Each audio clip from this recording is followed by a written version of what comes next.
So in the second video of the embryology for renal system, we will be discussing horseshoe kidney disease. So what happens is during the time of development, the kidneys are present in the pelvic region and they have to ascend to the abdominal part. But eventually what happens is that during the time of development, sometimes the inferior poles of the kidneys end up fusing together and they form a horseshoe kidney disease. And when they're ascending, there's going to be a vessel of inferior mesenteric artery where they end up getting trapped. So what happens is that they get trapped under the inferior mesenteric artery. So you can see the lower poles being fused together. This is what horseshoe kidney disease. A very high yield important. You're going to be seeing this a lot in my videos, that high yield topics are going to be highlighted in red, and then you need to know that this horseshoe kidney is either seen in Turner syndrome 45X0 where one entire X chromosome is absent, and also the trisomies, which is going to be 13, 18 and 21, Edward Patau and Down syndrome.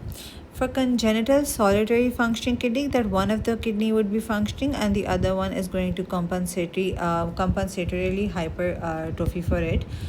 It is going to go through the compensatory hypertrophy. Sorry for the blabber. Then there's going to be unilateral renal agenesis and multicystic dysplastic kidney disease.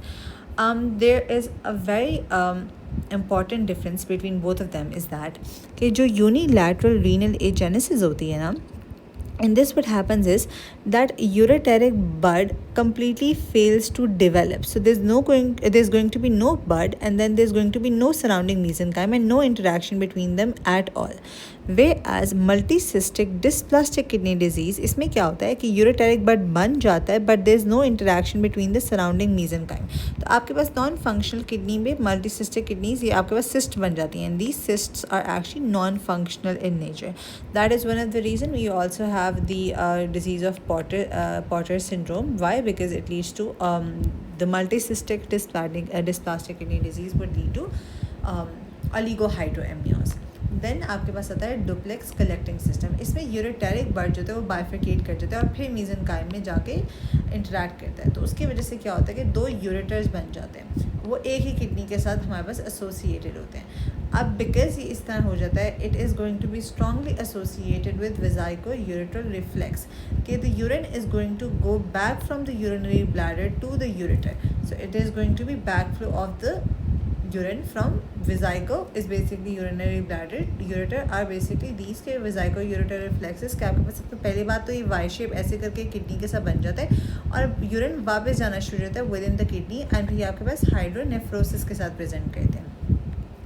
फिर आपके पास आता है posterior urethral valve obstruction, जिसे हम PUV भी कहते हैं. Important thing is it is only going to be present in males, and the prostatic part of urethra is going to have a membrane. Because of this, अब urethra के अंदर आ जाता है तो वो पीछे ब्लैडर में यूरिन बिल्डअप हो जाएगा और फिर वो इवेंचुअली वेजाइको यूरेटर रिफ्लेक्स से किडनीज के पास जाएगा, एंड आपके पास पेरिनेटल अल्ट्रासाउंड है, you can see hydronephrosis of the both kidneys.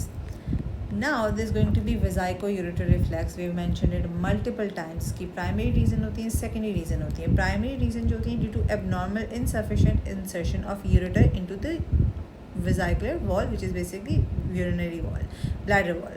And secondarily आपके पास के reasons हो सकती हैं कि A, high bladder pressure. High bladder pressure कैसे हो सकता है? PUV की वजह से हो सकता है, यूरेथ्रल ऑब्स्ट्रक्शन की वजह से हो सकता है, हॉर्सशू किडनी डिजीज़ की वजह से भी हो सकता है. So there are multiple reasons for it. In the next video we will discuss renal anatomy, then inshallah eventually physiology of it as well.